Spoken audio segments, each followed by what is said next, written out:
Welcome to Bled Talk, where language barriers are shattered and aspirations take flight. I'm your host, Samuel Bledsoe, here to ignite your English journey.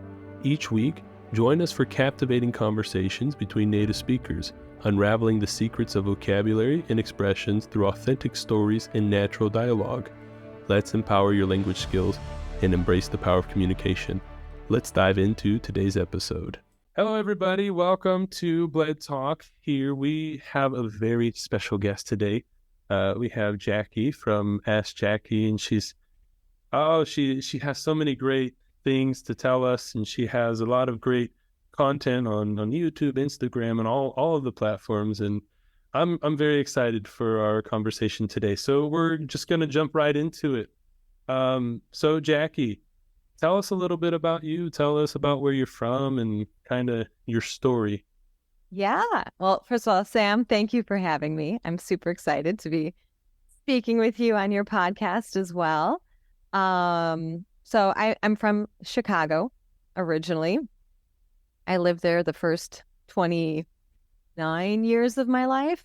There was a little part that I spent in Iowa where I went to college, where I got my undergrad. I also studied abroad in Spain for a period of time, but I'm a Chicagoan, I guess, born and raised. Chi-town. Yeah, and you're also a Midwesterner, so we kind of have that in common. Yeah, I tell people that I'm from St. Louis, but I'm from the other side, the Illinois side of St. Louis. It's a little bit safer. Is it? I haven't been to that area at all. St. Louis is very dangerous. I mean, Chicago's not super safe either in most parts, but yeah, I think St. Louis it's a good town. It's just, be careful. Be careful. Yeah. No, Chicago too. I mean, I guess any big city has its parts. I felt safe living there, but I also kind of knew, where to go and where not to go, that type of thing. Right. It's the whole, like, you grew up there, so you know how to handle yourself when you're there. Yes. Stuff can happen. You never know. Yeah, definitely. Yeah. But yeah, so born and raised in Chicago. And I'm the oldest of 4 kids. I don't know. What else would you like to know, Sam? Oh, the oldest of 4, did your other siblings ever go into like language things as well, or were you the only one that decided to Just me. To break off? Really? Just you? Yeah, just me. I don't know where it came from, to be honest. Like when I was in high school, most of us we study Spanish. I guess there are a couple other options, but Spanish I think is kind of like what English is in Brazil. Most people learn Spanish in school, but they don't ever really learn it. Right. It's like yo quiero Taco Bell or stuff like that. But I enjoyed it, but I struggled with it. So I remember basically I'm like, I have to do 4 years of Spanish in high school so that I will never have to take it again. And I did the 4 years, and I even had a tutor helping me because I was struggling with it.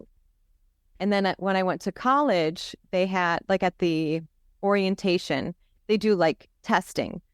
And they said, well, why don't you take these tests to see if you get any free credit hours? So, at college, it's very expensive. Like, credit hours are very expensive, and you need a certain amount to graduate. So if you can take a test, or even if you can take AP classes in high school, you can earn credits basically for free.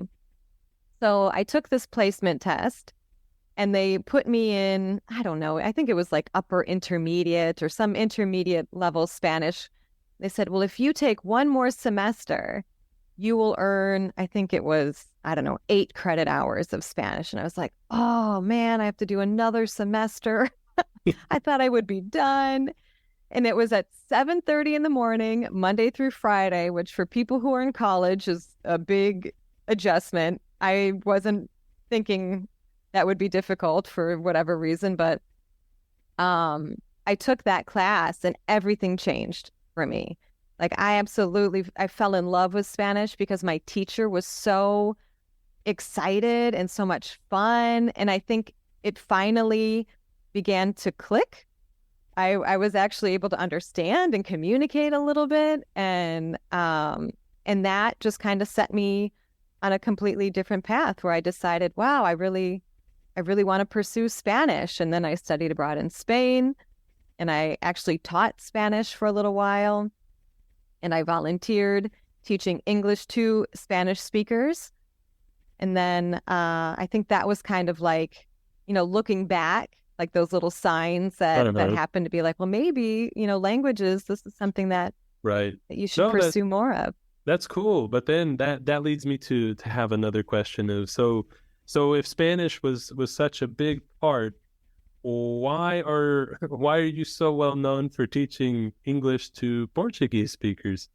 Well, we can't do things the easy way, Sam. Yeah. So basically, after I finished college, I started working as a Spanish teacher. Then I went on to get my master's in school counseling, and I was working in Chicago public schools for a while.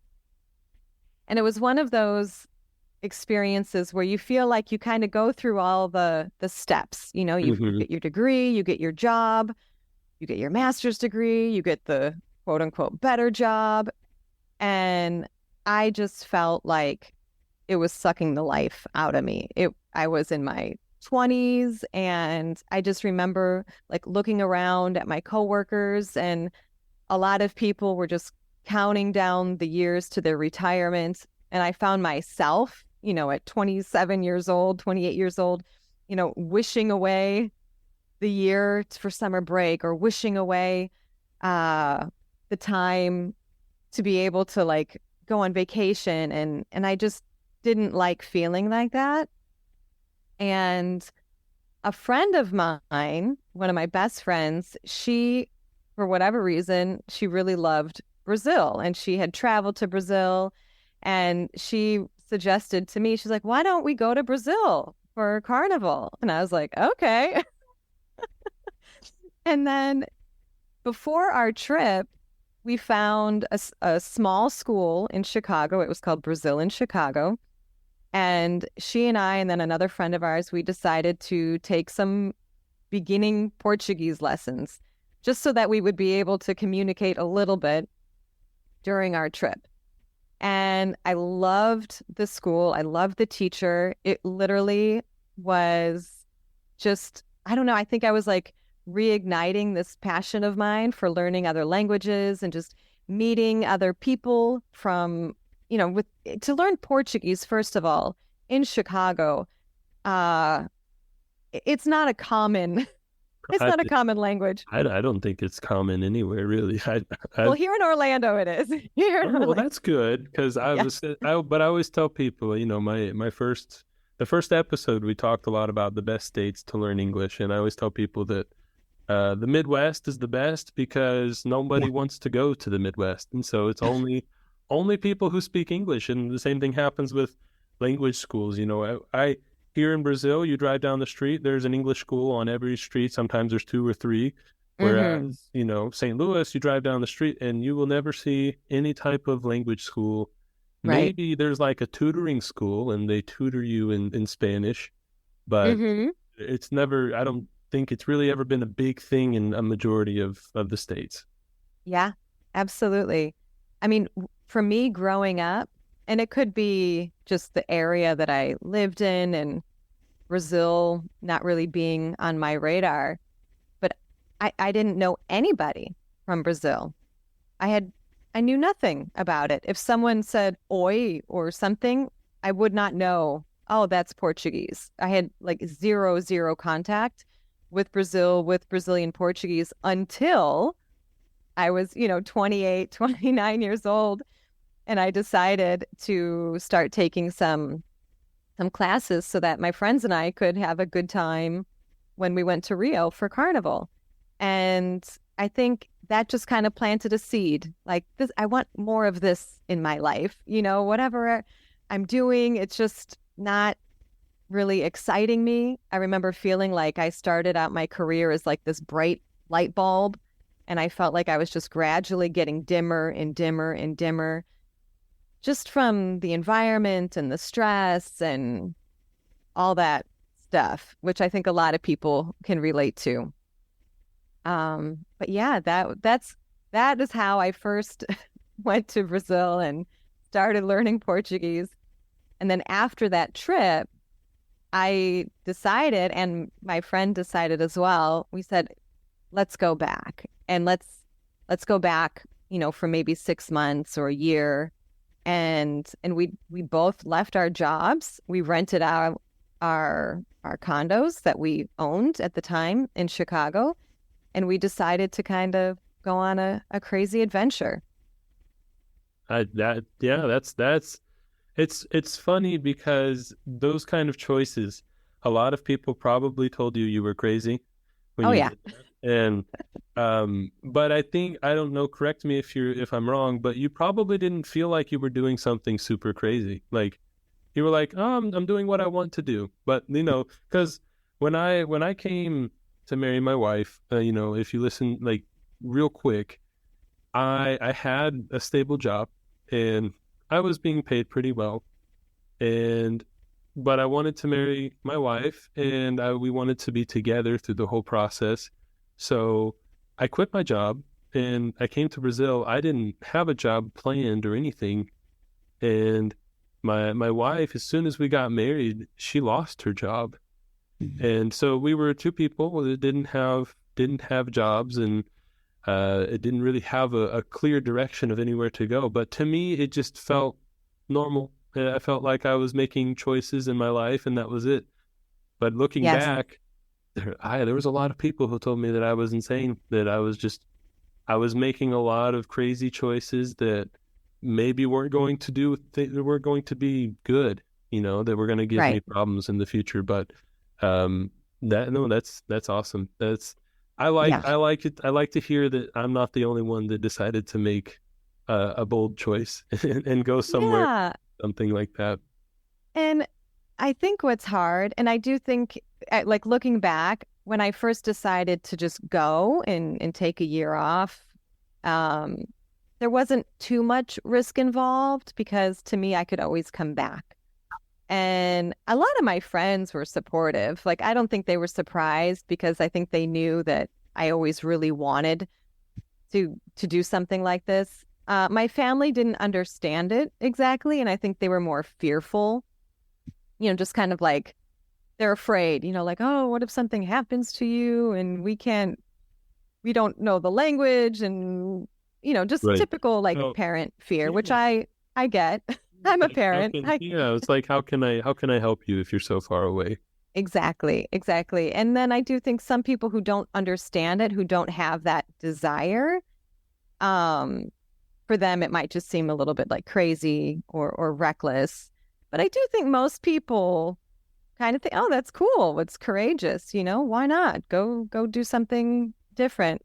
Yeah. Um, but what ended up happening, I went to Brazil with my friend and I met my husband like 2 weeks later, and I ended up getting pregnant like right away. And it wasn't planned, but obviously it all worked out But it was a great. surprise. It was a surprise. But I think when that happened, and then when I went back to the States 7 months later and actually discovered that I was 2 months pregnant, and that was a pretty stressful time. Yeah. I was happy.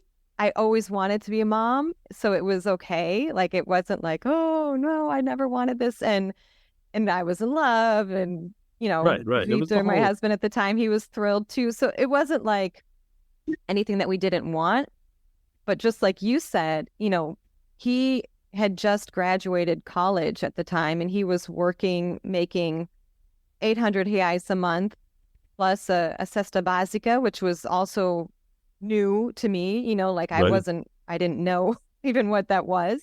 Yeah. Um, and then I was teaching English classes and trying to make ends meet, but we literally had like no money at all. And that I think was like looking back on it, I was like, oh my gosh, like I would not want to relive that again. but you almost like you just do what you just focusing on You what you just can do. come right. And yeah, and we were happy. I Yeah, mean, we were okay. And it really that was kind of the push, I think, for me to and from him as well to kind of think, well, what can we do to make more money? And that was kind of like looking towards more entrepreneurial yeah, ways, like teaching in groups and then opening a school and working online and all that other stuff. no, definitely. Yeah, that's I understand that. For me, like I said, we got married, and I knew that we were going to be married. I knew we were gonna. I had a plan, right? But my plan was quickly changing. Like every time that something would happen, because I was able to save up a little bit. That was my thought. I said, okay, I have enough that I can at least get something started in case something happens. But I really wasn't expecting my wife. We got married and we had our honeymoon, and the first day back to work they fired her. And Hmm. I was like, I haven't even started with English yet. I haven't started doing classes. I don't know what I'm doing.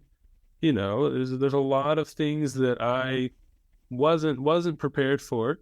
But like you said, at the time, looking back on it, it was very scary. But during the moment, it was, you know, what can I do? What do I do? Yeah. I think there's a lot of different types of people in the world, but I think you and me, we both weren't the type of person to let life, try and drag you down. It was more of a, there's possibilities, there's opportunities. If other Yes. people can do it, I can do it. And that really ignited the whole idea of, okay, let's do more than just teach a little bit. Let's teach a lot, and let's kind of create Yeah. something. And the idea of not just having a business, but having something that you can believe in as well. And I think what's really Yes. what's really cool is you were already in the teaching, like, field, right? You were already Hmm. teaching. You'd already taught Spanish. You had already been through all of those situations, and I think that probably really helped you, um, when it came to teaching English. If I'm not right, then you can correct me. But Yeah, it did. But again, like when we're teaching our own language, there's still a lot that we have to learn. We may know what the right answer is, but to be able to explain that to a student and, and help yeah, them understand, there's a huge learning curve. But I get excited about that, like I love when I can figure out, a simple way to explain things. And as you know, too, the more Portuguese that we learned, to me, I felt like the better English teacher I became because I could understand their hmm, their mistakes. Like, okay, I know why you're saying it that way because that's right, how you say it in Portuguese. But in English, it's actually a little bit different. We say it like this. And usually, what's really difficult for us in Portuguese is difficult for our students in English, like the grammar, I guess, and sentence structure, things that don't translate, word right. for word. Well, in something, I was talking to a student the other night, and I told her, I said, I think something that's really difficult for people is that when you're native in a language, you speak a lot more metaphorical than you do literal. And I think a lot of people want to go straight from metaphorical to metaphorical in another language. But Hmm. I was telling her, I said, you kind of need to go from thinking like metaphorically and say, okay, I need to think, if someone understood everything I said literally, would it make sense? Right. And if it does make sense, then it's probably going to make sense if you translate it to English. And then the same thing for English. And that's kind of what I had to do in the beginning when I started to learn Portuguese. I was like, okay, let me try to think of the most simplest way I could say this in English. And then I would Hmm. say it in Portuguese, and it made sense. And I was like, oh, that's great.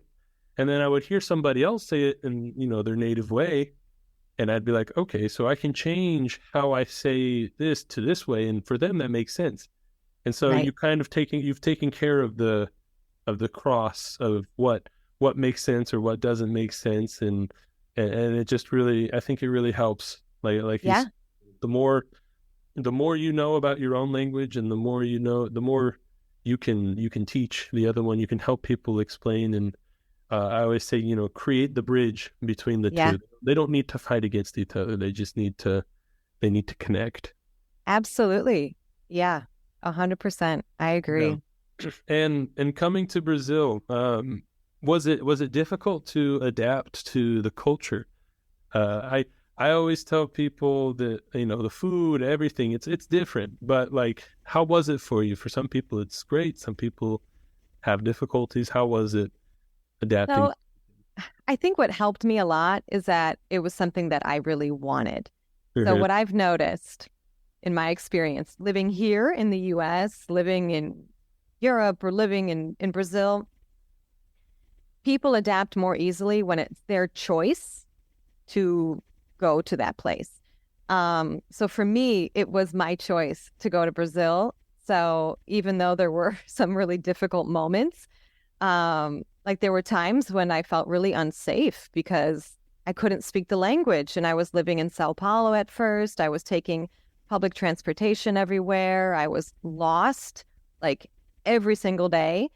And I just remember feeling really scared at times. Like if something were to happen to me, I can't ask for help. I don't know how to even like call the police or like tell anybody what's going on. And I think that can be a really scary feeling. Mhm. Um, but at the same time, I mean, those were just moments. It wasn't like I was living in fear all the time. But when you go into something saying like, I want an adventure, I want a challenge, I want to be tested, you know, I think your whole attitude changes. And then little things, rather than looking at them as like, oh my God, that was so terrible, it's more of like, That was whoo, I interesting. can't believe I got through that. And Mhm. it's like, oh my gosh, that was amazing. It's like your perspective is very different. And luckily, that is something that we have control over. I think in certain situations in life, it's not really like where you are or how amazing your situation is. It's really how you view it, what your perspective is of it. And I do think I have always, not always, I could be better in some situations, but for the most part, I'm very careful about my perspective and I really try to see what is the lesson here. If it was something not really fun, I try to learn from it and figure out, what was I supposed to learn from this so that it doesn't happen again. Or if it's something really amazing, live it up, appreciate it. Um, but there were obvious like moments in which I felt alone or I felt insecure or I felt like I couldn't really express myself. But on the other hand, there were moments where I felt like so proud of myself too, because like just even simple things, just the simplest thing, like catching a bus and ending up at the right location, it was just the biggest sense of accomplishment. The people that I met were amazing. I feel like I was so well received, like everywhere I went. Um, and again, I think it's kind of a mutual thing. There probably were times where people were maybe rude to me or whatever, but you just kind of let it go Yeah. and don't generalize like, oh, everybody is so rude to me because I can't speak the language and just Mhm. understand, oh, that person's maybe having a bad day. Sometimes people have a bad day. Yeah, it's okay. Um, but in overall, I think I was just so well received with open arms and people were so interested in getting to know me and I think because I was really excited to be there too and to get to know them and I do think that that energy is felt. So a lot of times we just blame other people, other situations. We just say like, oh, this country's terrible or this city is horrible or these, all Americans or all Brazilians. We generalize too much when it could just be Could a just be little bit of our own yeah. mirror in Well, some situations. I tell people that all the time. Because people, I love the question of do Americans really do this? And I was like, well, there might be some, but not They're all of us. human. I tell people all the time, I say, uh, there are some general cultural things that people tend to have. And being married to a Brazilian, and I'm married to a Brazilian, we had things that we had to overcome. Marriage requires a lot of compromise in general, but when you both are from different countries, different cultures, you were raised very differently.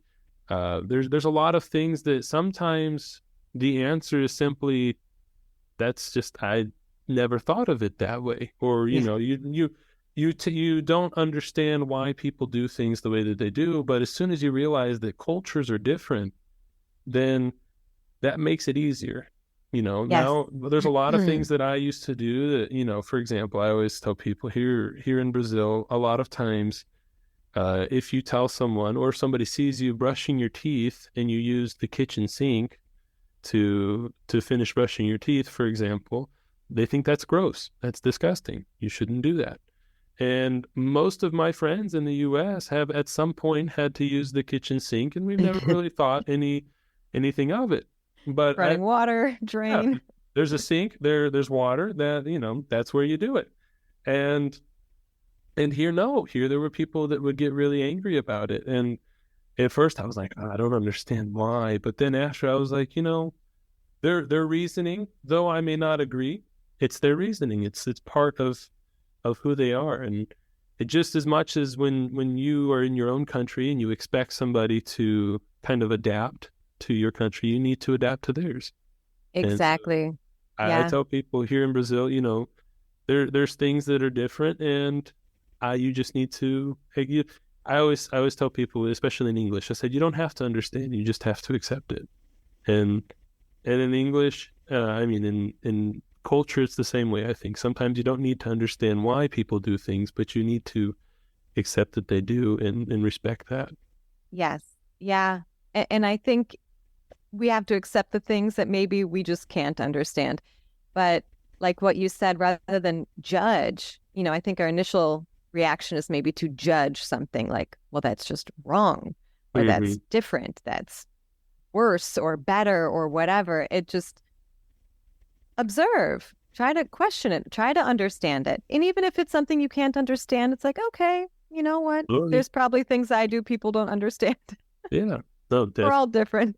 no, and I agree with that. I think that it's something that you know I catch myself doing a lot, and I try really hard not to judge. I try not to compare, because I tell people, when people ask me about American culture, I always tell them before I say, now, if I tell you anything, these are just things that I see that are different. And I say, and that's Right. it. They're different. They're not better, and it's not worse.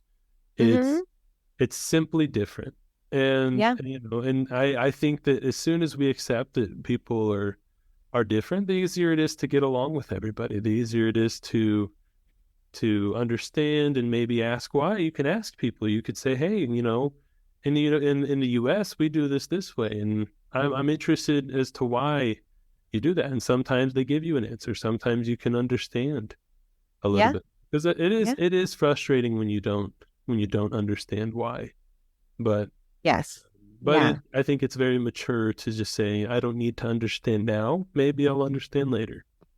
Exactly. Yeah. And there's a million different ways to do even the simplest things. I think Yeah, that's what's really cool when we get out of our bubble, where yeah, everyone kind of does things the same way. Even like cleaning. I remember just like, oh my gosh, the way Brazilians clean their houses is so different. right. Like It's like little throwing a simple things. yeah, throwing a bucket of water on the ground and scrubbing. Like, as crazy as that sounds to us, like, I think it's really effective. Like Of at my house, course. if if I build a house, and if I build a house in the U.S., in the kitchen, I'm gonna put a little drain so that I can just scrub with a broom It's or great. whatever. And I think it's cheaper, it's easier, and I think it makes it cleaner. Oh, Honestly, 100%. it's Yeah. much more effective than us using the little thing with the pad, and you have to buy a special mop and all this stuff. And Right. I, it, Right. it's awesome. I think it's fun. It's fun to try and kind of combine and see.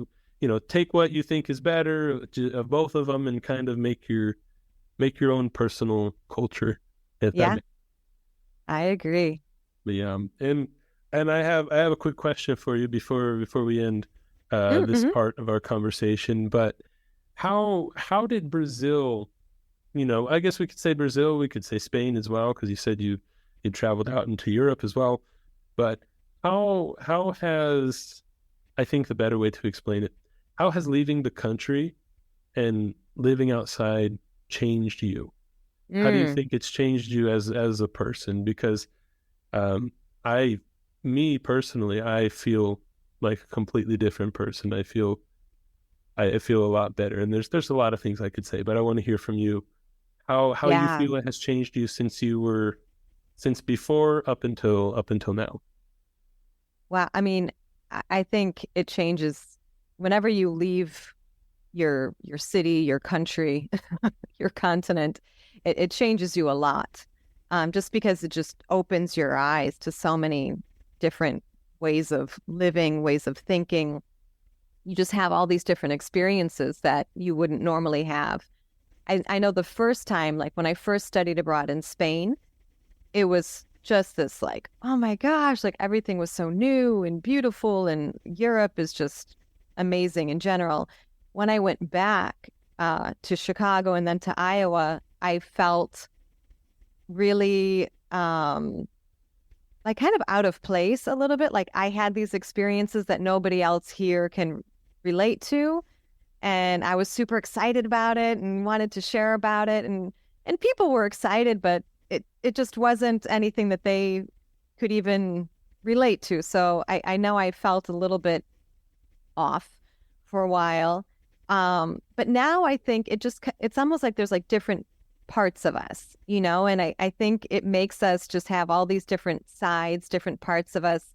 And we notice that we even change, in certain situations. Like I'm sure when you go back to the States and you're with your family, it's kind of like that other side of Sam comes out a little bit more Mm-hmm. because you have to. We all adapt depending on who we're with. We change the way we speak a little bit. If we use more slang or if we're more formal, whatever. And we begin to just notice this in ourselves. Like when I go to Brazil, I notice like a different side of myself come out a little Yeah. bit. Versus, here now I live in Florida. So I'm kind of in between, kind of like the Brazil of the United States. Uh-huh. But yeah, I feel like it just made me grow. But I don't think I'm like a completely different person. There's just different like versions, I guess, of myself that Right. can come out. Like a more complete. It almost feels like you're more complete after that. And like you said, like my mom, for example, she's from Georgia, and she met my dad, and my dad's from Illinois, and that's kind of, they both met in Idaho, and then and then they moved back to Illinois. And my mom, she still has a little bit of a southern accent, but not much. But when she goes back to Georgia, it's completely different. I hear my mom talking in a completely different way, and different Yeah. words, different style. And it's fun. It's fun Yeah. to see that. And like you said, I think it's, when my parents came here, I was really happy about that, because my wife could see the other side of me. She could see Yes. more of who I am, because sometimes you meet somebody and you don't know what they're like around the people that they grew up with, but then you see that, and it almost helps you understand who that person is even more. You Yes. know who they are, what they do, and that's another big part of just getting to know people, is the more you know about them and who they've been with, the more you can understand. It's like when we were talking about culture. The more Yeah. the more you can find out, the more you understand, and I think the more at peace you are with your thoughts. Yeah, it's funny you mentioned about how your wife could see you with your family because, when I was living in Brazil, I mean, I was with my husband and all his friends and his family a lot. And then he actually went to the US for the first time when our son was born, but he could only stay for about a week because he had to go back to work. But when we got married 9 months later, I remember thinking, and this was like the day before our wedding, I'm like, I wonder if he really, really knows me because he had never seen me, you know, really like with my friends and my family and like in that environment. He saw me with his friends and his family and in his environment, but he didn't really see me in the environment that I came from. And of course he knew me. It wasn't like Right, I right. was a completely different Right. person, but I just remember kind of almost laughing like, huh, he's going to learn He's gonna something new be about me. surprised. No. Does he Uh, really know me? right, right. What's going on I here? felt the same way. I was like, I feel like I'm more fun even like around Yeah. some of my friends, and because I told you before, I'm somebody who talks a lot, and sometimes I say things that I don't mean to say, but they're really funny, and I always, with my friends and my family, I'm a lot more comfortable because obviously as you get older, you start to kind of realize that there's a certain place to say certain things, and there's a way that you're supposed to carry yourself. And but with your family, it's very difficult for you to hold your filter.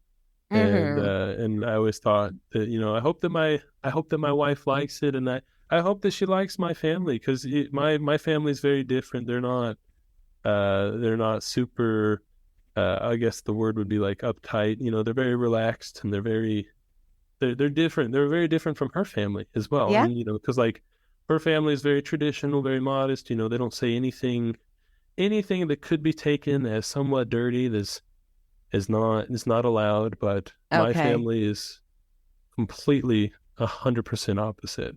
And, Yeah. and so and so for her, I was a little worried. I was like, well, maybe she'll like it. Maybe she won't. Who knows? Right. But she loved him, and she loved what happened. And I think that just a little bit of insecurity is always normal, but it's really interesting to see how much we change with just how much we do. And you can always kind of compare yourself to where you were a couple years ago, and you can always see that there's a lot more that you've learned. Yeah. But yeah, Absolutely. thank you. Do you have any comments that you want to make on the first part of our conversation?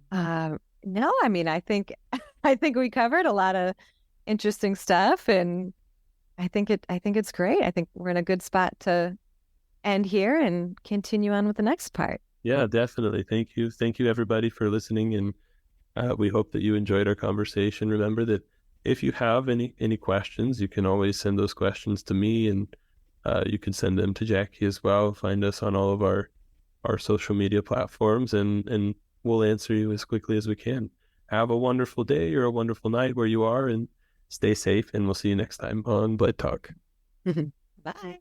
Thank you for listening to Bled Talk. Don't forget to subscribe and follow us for more content. We are on all of the popular podcast platforms like Spotify, Apple Podcast, and we're even on YouTube. Don't forget to send in your questions and your suggestions.